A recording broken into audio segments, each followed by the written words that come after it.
This is Pete Moore on Halo Talks NYC. I have the pleasure of having a 16-year plus friend, Jeff Roseman, on the show, one of the top real estate brokers in Manhattan and nationwide.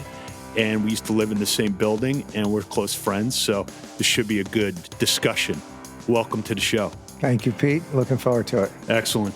So, Jeff, talk about, you've been living in Manhattan and on top of this industry, pretty much since college. So talk about your background, and then let's talk about some of the nuances of signing good leases and what's a good concept and, what kind of risks you should take. And, we'll educate people here on how to think about real estate, primarily in Manhattan. Great. So I've been doing retail leasing in New York now for close to 30 years. I've seen many trends come and go. I've seen many markets up and down, lived through some incredible, obviously, tragedies and then some incredible financial meltdowns. And, it's a resilient city. Retail is a resilient business. And when I say retail, it's all sort of affiliated businesses. Fitness, obviously, is a big part of it. Fitness was always sort of a minor part of New York City landscape. There were a bunch of guys that controlled most of it, Bally's and the Vertical Club and Jack LaLanne, which I guess eventually got bought by Bally's. And there were about 4 or 5. And fitness industry was always sort of looked at a little bit negatively. It was not a, it was just not looked at as an amenity. It was not looked at as something that owners wanted at the face of their building.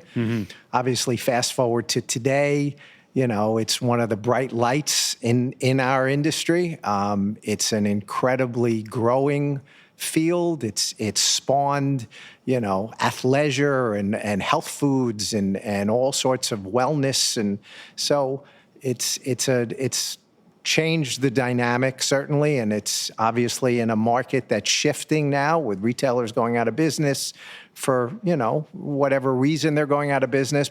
Some say it's online. It's also just retailers take their course. They've been going out of business for 100 years, so. Yeah, that's a fair point. I don't think people realize that comes and goes. Right. And brands get into favor or out of favor. Exactly. And the brands that have gone out of business the past few years, tend to be retailers that you probably and I haven't walked into for years. Right. They just haven't done anything to when Dress Barn closed, I didn't skip a beat. It didn't. Toys R Us or Radio Shack. Circuit City. Right. These were companies that did nothing to sort of, change. I do miss Radio Shack, though, because you always could pick up like that little speaker plug wire. That you need. Yeah. Right. Who serves that now? Who's I think you get online. I mean, you could. Yeah, but I need it like in 5 minutes is the problem.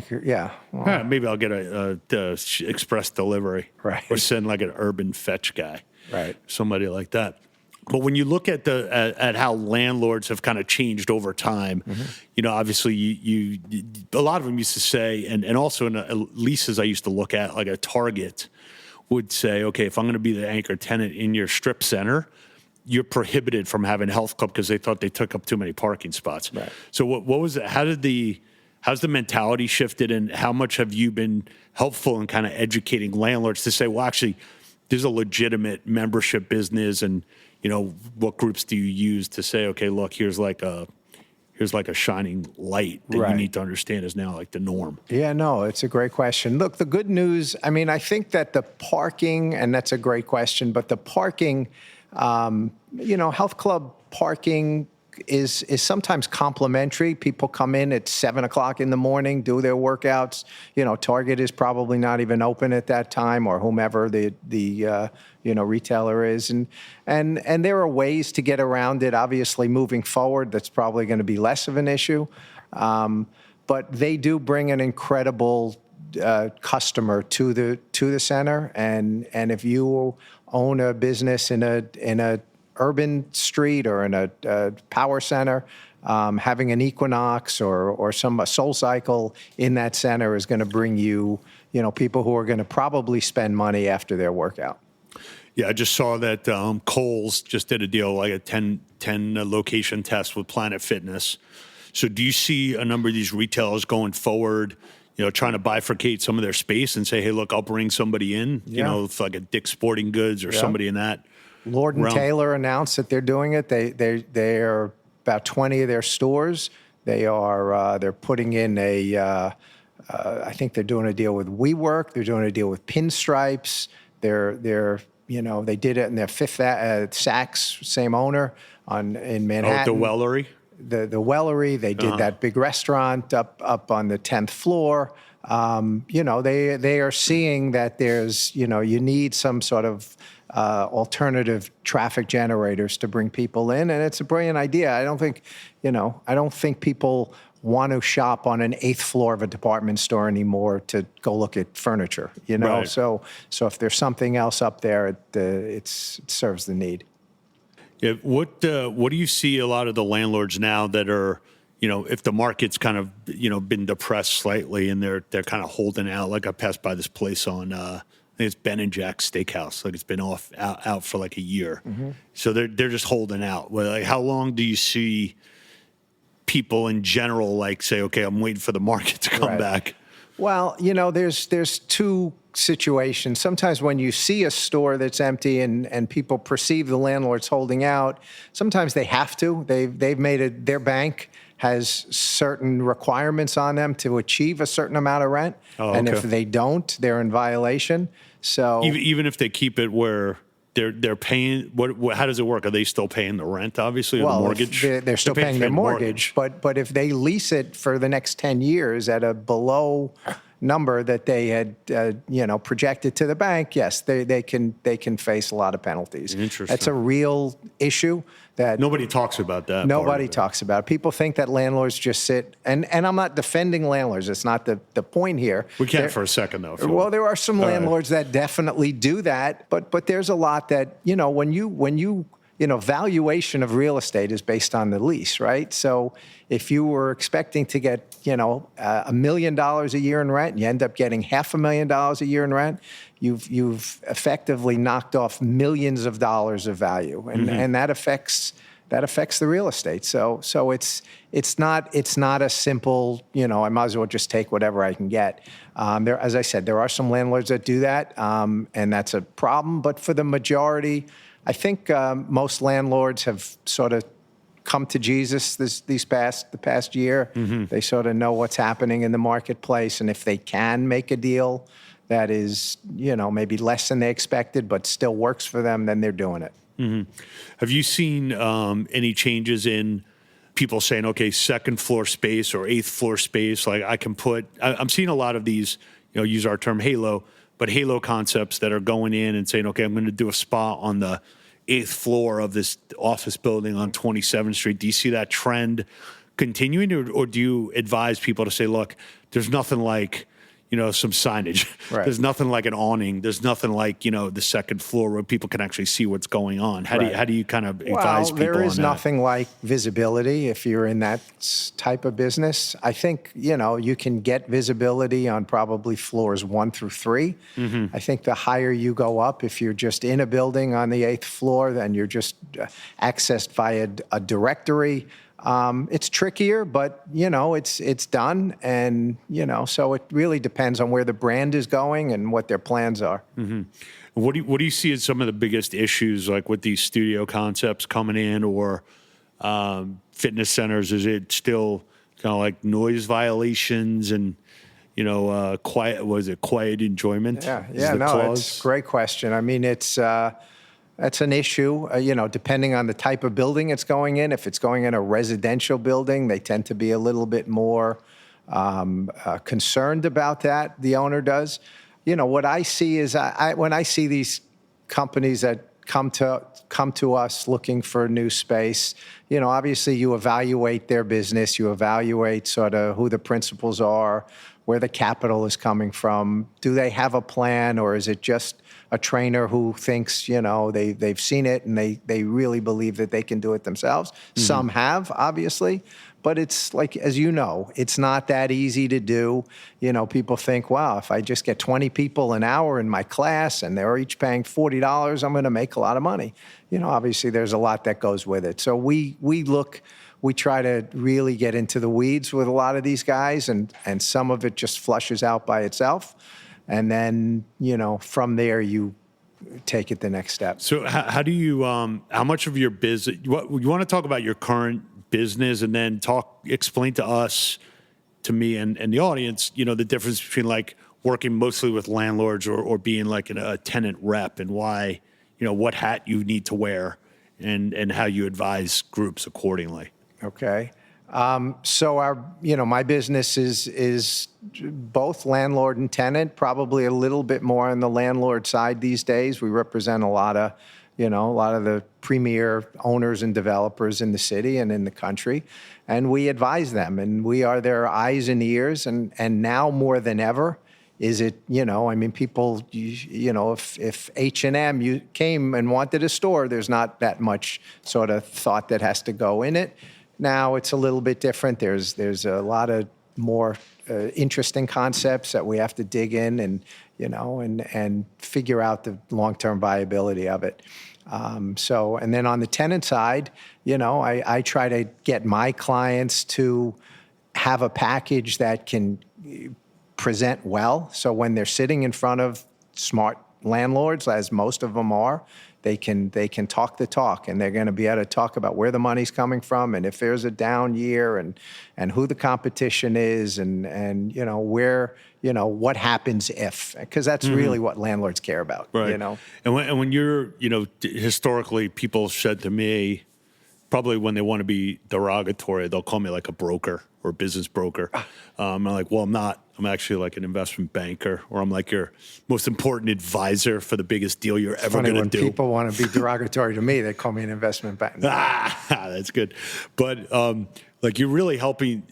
What I've come to learn over like 1,000 health clubs and studios is that like your lease is either an asset or a liability. It's usually not anything but one of the two. It's hard to say like that's like kind of middle of the road. It's either like really good, really bad, or I don't know. They seem to like fall in those two buckets, not just like gray area. So, as you have a client that's doing a rollout, and, whether it's an H&M or Capital One or Commerce Bank, I think was one of your clients back in the day. How do you kind of like balance and say, look, I know this sounds like you're going to crush it there, but trust me, like don't overpay for this. Like, let me show you something 2 blocks away and stay like a trusted advisor and tell people maybe what they don't want to hear. Well, yeah, and that's a great point, and that's what we do. We have to do that. I mean, I got involved with Equinox early on, the original owners, the Errico family, and I saw in them this a vision, and I remember we actually tried to do a deal with Donald Trump at, I'm trying to think which building. I think it was the GM building at the time.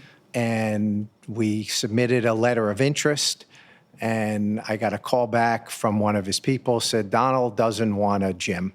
And I said, it's not a gym. This is the next level. And they had built a better mousetrap. So we set up a time. I took him through the Equinox at 63rd and Lex. It had just opened at the Barbizon Hotel. Took who? Donald Trump. Oh, right. Yeah, because his guy said, all right, let's get him through it. Let's let him see it. And I set it up with Danny Errico, and we had this whole sort of, it took a couple of days to set up through his schedule and to sort of get him there at the right time. And we got him there one morning, and, even back then, I'm talking about 15 plus years ago, he was still a rock star celebrity, right? I mean, people still turned, and he walked through and he said, wow, this is really different. And obviously, oogling some of the treadmills and what have you. But it was, that was how we had to sell Equinox in terms of, they are just, on paper, it looks like a health club, and people think of Jack LaLanne, that's what they were thinking about back then. So, it's our job as their broker to sort of paint this picture as pretty as we can, some fluff, but the truth. And what happened? We did not make the deal. He was way over market with what he wanted. It was actually in the GM. It was in the space, believe it or not, that Apple is in I now. was gonna ask you when that, with the Cube. When he owned that building, that was a fast food restaurant. Okay. That was a couple of levels, and he had a second floor, and so it never happened. But and you advise them to say, hey, look, this is the model's not going to work. Unit economics don't justify paying. Yeah, it was taking a risk on the company. For correct. Look, in hindsight, that was about the time when Danny was probably looking to make a very visible splash because he sold probably not that long after. So, you see why he would have wanted to do something, in the Fifth Avenue corridor. And yeah. When you look at, just for background of people maybe who aren't in New York, and you look at the rents on Fifth Avenue, you look at some of the rents in Soho, where these companies view it as like it's a branding opportunity. Like, how much do you personally understand that and be like, hey, look, I get that you're not going to make money here and it's good for your brand? Or you're like, look, man, I've been living in this city a long time. You're just overpaying. Yeah, like, I don't care what line item you're putting in. Like, it's ridiculous. Yeah, that's all BS. A branding opportunity is BS. You can't not make money. Especially on Fifth Avenue. I mean, look at Ralph Lauren. They signed a lease. I mean, Ralph Lauren, one of the arguably the most successful retailers ever. Yeah. They signed a $20-something million a year lease on Fifth Avenue. Why? Nobody to this day. It was like, I don't know what the math is on that. It was like $70,000 a day or something. Well, yeah, I mean, they roughly had to do about $150 million in sales to sort of break even. Right. And there was no reason. They didn't need that presence. So when I think that was an overused term. I don't think retailers sort of say you can have a branding opportunity, but you still have to make money. So nobody writes it off anymore. I mean, years ago, maybe some guys would go to Madison Avenue as sort of an entree into the country and say, you know what, we're going to plant our flag here, and if we break even, it's fine. Right. Expensive flag planting. Well, event. if they spend a lot of money, or they did, in advertising, and it's as good an advertisement, a billboard on Fifth Avenue or on Madison Avenue is as good as a full page in the New York Times. Right. So how many times over your career, as you think back and say, okay, like you've changed your view on like rents, or I've changed my view on like what the value of properties are, besides like inflation. But like when you see something that's like so overpriced, you're like, hey, look, man, like, okay, this isn't the new norm. This is like a blip. Right. Like how do you, the experience is everything, right? Yes. And rents have gone up and down in various corridors, and many buildings are just, grossly, overpriced, and, it is offensive to some degree, and it's hard for me. I generally don't take assignments that I don't believe the rent is attainable at, and when I'm representing a tenant and we stumble across a piece like that, you really have to walk away. You have to understand where that rent came from, and generally those crazy high rents are a result of somebody who just purchased the building and has to get his return and what he believes is the return. So I generally like to find owners that are a little bit more stable and secure, that have owned it for a long time, to our point earlier, and can sort of afford to make a deal with a great tenant and just not deal with it for another 20 years. So one analogy that I wanted to bring up here with you, when Integrity Square does a deal and we're representing the buyer or the seller, and they say, well, what are the working capital adjustments? Like, how do you treat prepaid personal training, or how do you treat deferred revenue? And I say, well, this is how Integrity Square does it on all transactions, and that becomes kind of like the norm. And like, you don't really fight that, because this is what I've done on the last 10 deals, and I'm the authority, in my own little world here of like how that gets treated. So how important is it when you are representing a client and they know that Newmark and Jeffrey Roseman is like, basically the advisor and handling this deal?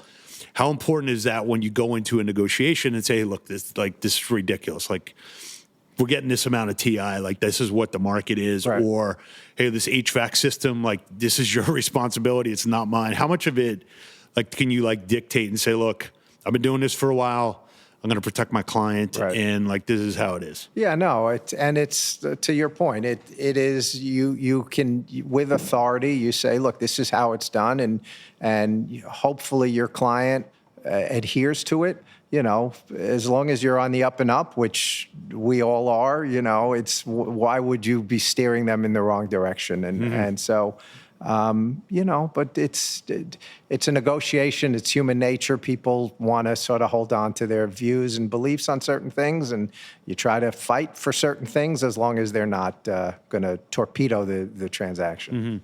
And then what's your view over the next 5 years as, obviously e-commerce and home delivery gets more and more prevalent? Do you see, I go into my Starbucks now around the corner here, and like there's like 4 people online, but there's 15 people waiting to get their, drink directly from their app. So there's no transaction that's taking place with a human anymore. Now it's almost like, like I'm queued up. Like, do you see like a whole transformation of like what these locations look like? Almost like like at the airport where you're like waiting for like a ticket line. Right. Like that there becomes that. Yeah, look, it's changed and it's changing, and we are still sort of at the, we're still at the infancy stage of it, I think. There's been an incredible amount of interesting concepts that I've seen the past year or two that have sort of come our way, retail and quasi-retail and co-working, but for retail, as opposed to, so it'll be a space full of hairstylists or a space full of trainers or whatever it is. And so there's an incredible group of smart people out there that are looking to just, build a better mousetrap in their space. And so we continue to see that. I mean, I expect to see that a lot in the food space, a lot in the health and wellness, or certainly wellness is probably very, early stages. Exactly. Halo. Right. So when you take a look at, okay, let's take a new concept like you're talking about. So I've got a group of Solanas that are in is that the right term? Solanas? I think so. All right, Solanas. Solanists. I kind of like it. We'll go with it. So they're colo in there, or it's like a group of acupuncturists and other professionals in their own space. How do you advise a landlord to say, hey, look, I believe in these people. Here's the way to insulate yourself. 1, you've got a security deposit. 2, maybe don't give too much TI, but like there's a 50% chance that this thing's not going to work. Right. And then explain to us after you answer that question, if I could parlay that into question 2, please. It's okay? Yes, sir. All right, great. Like this good guy guarantee or this good guy clause, and what risk there is and how that works. Well, the first question is the $1 million question, right? I mean, if we knew if these businesses were successful or going to be successful, we'd probably not only do business with them, but try to invest in them. Right. So you again, you can only make an educated decision, and again, based on who's involved in it and what sort of money they have and how they sort of put themselves forward, you have to make a judgment decision. And if it's between them and somebody who may have a better balance sheet, well, you might opt to go the other way. Mm-hmm. If it's between them and leaving the space vacant and your owner sort of needs to make a deal, I think it's worth the risk. Generally, a tenant like that will spend a lot of money in the space. If they do go out, which is terrible, but if they do, you've got an improved space, and the next group, it helps. What was the second part of that? Just how this, people throw around this good guy guarantee clause. So explain now what that means. A good guy guarantee is just that the tenant in place is going to be a good guy. When their business is dissolving and they realize that it's not going to work, they turn over the keys. That's really all it is. Mm-hmm. And if they don't, because the courts in New York can generally favor the tenants, so a tenant can stay in business for probably a year without paying rent. Mm. There are very smart attorneys out there who know how to game the system. Mm. So a landlord just doesn't want to deal with that. He doesn't want a bad tenant compounded by a guy who's now going to be in arrears for a year. So if I give you the keys back, right? Do I stop paying rent on that? You that stop day? paying rent. Your personal guarantee is stopped. Wow. Once you Okay. give back the keys, you lose your security. Right. You lose whatever you invested into And everything that's in the location, except like if I had a health club, like I could take out the equipment, You're but I not would supposed leave. to. I'd leave everything. Well, anything that's I'm not planning on doing this, by the way. I just want everyone to know. anything that's not affixed, you can probably take out, but that's where it gets a little gray. Okay. So from a landlord standpoint, and going back to your bank comment, like if they sign a 10-year lease and there's a good guy guarantee and I'm out in year 3, well, not me, but somebody, as an example, except me, gives back the keys, that landlord, that bank basically said, okay, I thought you guys had a 10-year lease, but you really don't. Yeah. Bank. Yeah. Well, the banks are the grim reapers to a lot of these landlords. I mean, they are always sort of kowtowing to the banks, and they have to then make good on it. And they did what they could do. They tried, and now they're going back to the market. And maybe the rents have gone up a little bit since they signed that lease, or maybe the improvements in the space will garner a better user. So flipping towards growth, when you look at, let's say, like outer parts of Brooklyn, or you look at like places in the Bronx, or maybe like Hoboken or other areas, maybe not on the island of Manhattan, how do you help somebody calibrate and say like, okay, this area is, got a lot, Williamsburg as an example, like, okay, there's a lot of high rises going there, so we're getting some vertical density. How do you kind of calibrate between getting there too early or get there like right on time? It's a good question. People struggle with that. And, look, there's a lot of data out there these days where you know who's living in these buildings, what they do for a living and how much money they make, and a lot about the customers these days. So it's much, a much more educated decision. But I did want to bring up another point in terms of moving forward. What I do see, I think what Related did buying Equinox is one of the most brilliant moves for a residential developer, right? They saw that, what's going to make their apartment buildings sort of sexier moving forward. How are they going to attract? And if you have a chance to move into 2 apartment buildings and one has an Equinox at the base of your building, well, that's a really sort of neat play.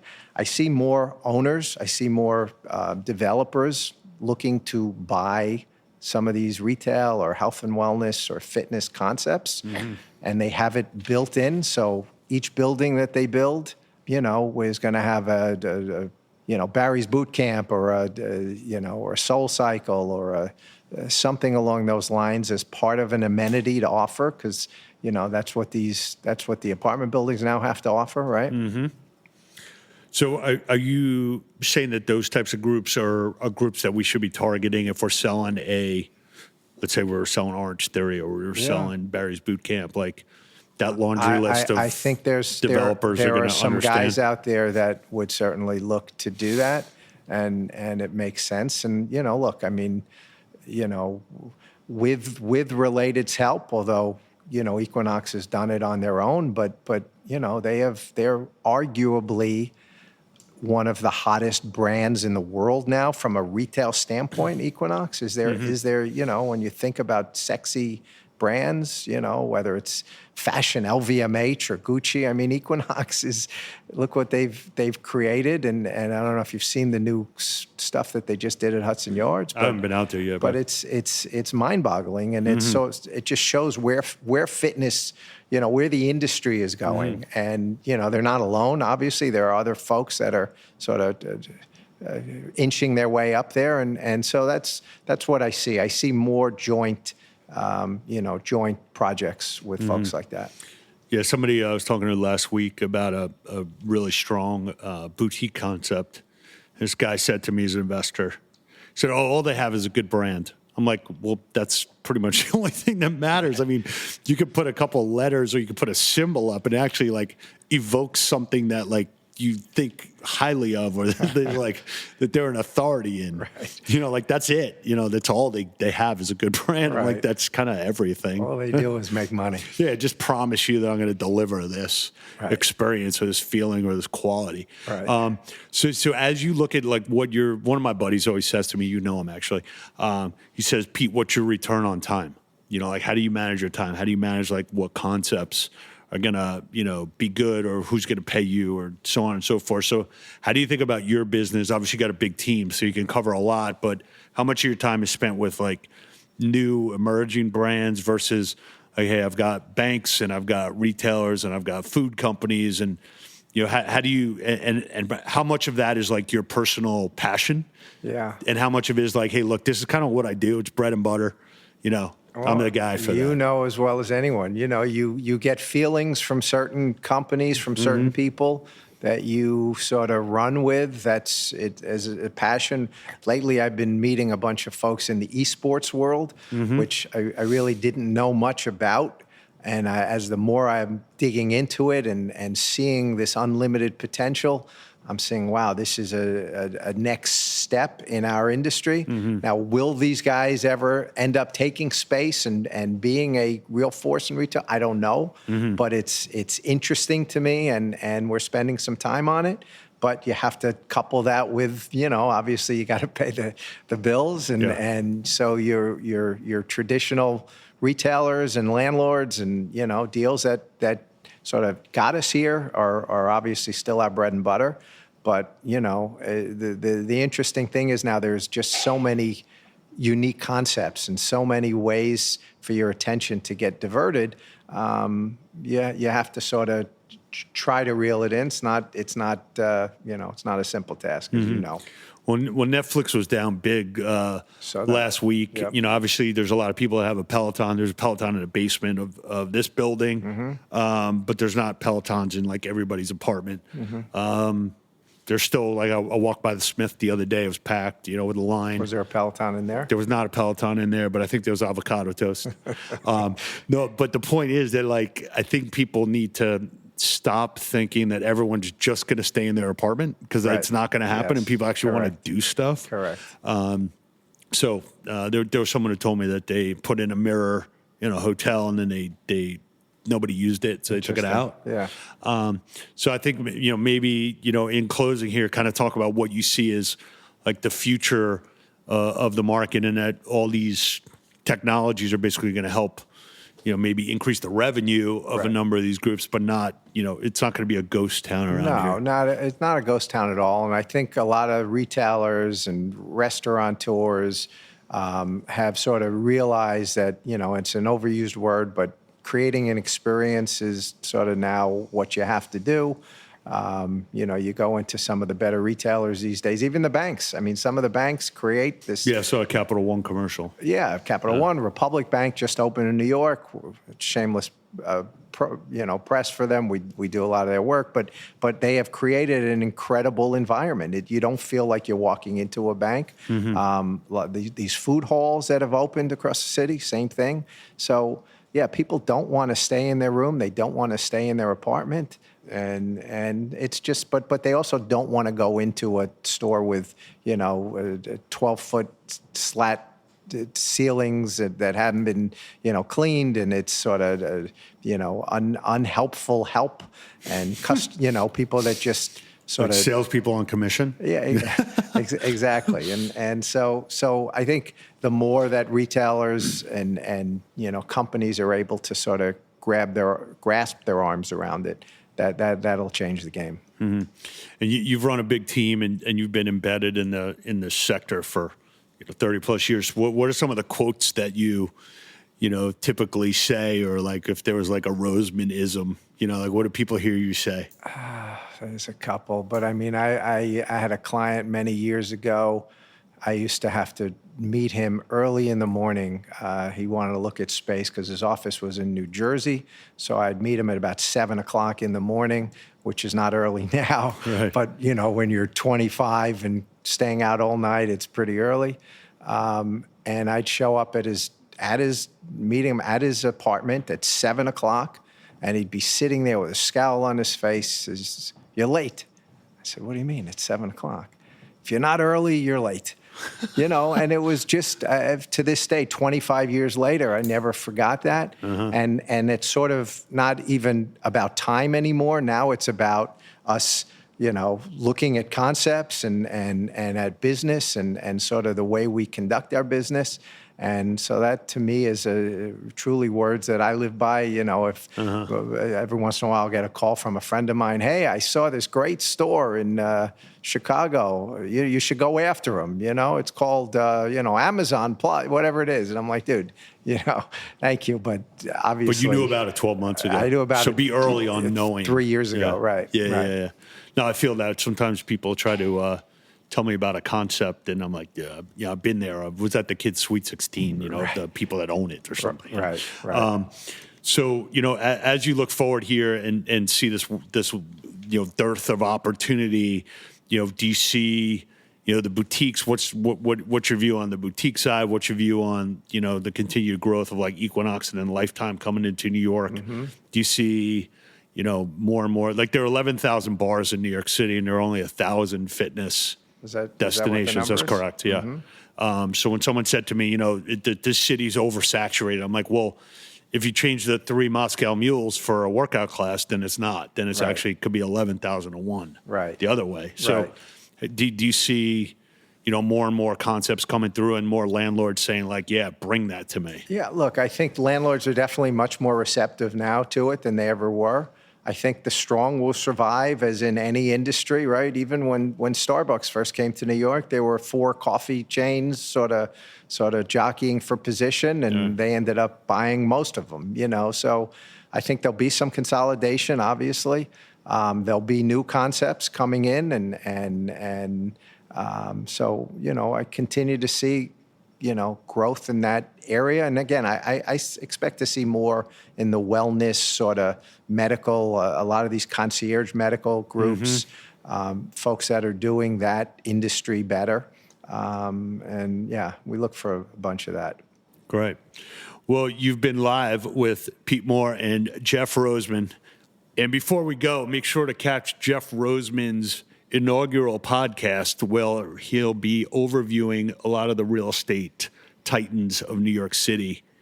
And Jeff, anything you want to share about that? No, we're excited. We're going to get some of the great names of the guys who have built this city, both from a real estate and a retail standpoint, folks that generally you don't know too much about, but want to tell their story and some of the most amazing stories about how this city got built by the guys who did it themselves. Behind the curtain of New York real estate, Roseman style. Catch it. Hopefully you've learned a little bit about the real estate sector, how we think, and always be early, never be late. Jeff, thanks for being on the show. Thank you, Pete. I enjoyed it. Awesome.